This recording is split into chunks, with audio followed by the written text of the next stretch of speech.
lokaci yayi da ya kamata al'ummar Minjibir da Ungwaggo mu fahimci cewa wanda ya gwada ya fi wanda ya zo bai taɓa yi ba.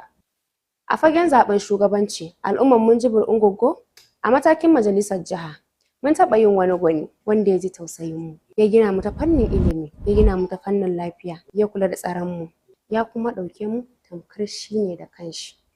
Wannan shine Honorable Abdulhamid Minjibir, wato AA Minjibir, ɗan majalisa mai wakiltar ƙaramar hukumar Minjibir a zauren majalisa dokoki na jihar Kano. Honorable AA Minjibir wanda ya cika alƙawarin da ya ɗauka wa al'ummarsa ta hanyar gina su. Aƙalla Honorable AA Minjibir ya yi ayyuka wa al'ummar Minjibir sama da guda 40 a cikin shekara 3 kacal. Wannan ne dalilin da yasa muke kiran al'ummar Ungwaggo da Minjibir da mu fito kwanmu da kwarkwatanmu mu mara mishi baya domin ya samu kujerar majalisar tarayya don ci gaba da aikin alkhairi da ya fara.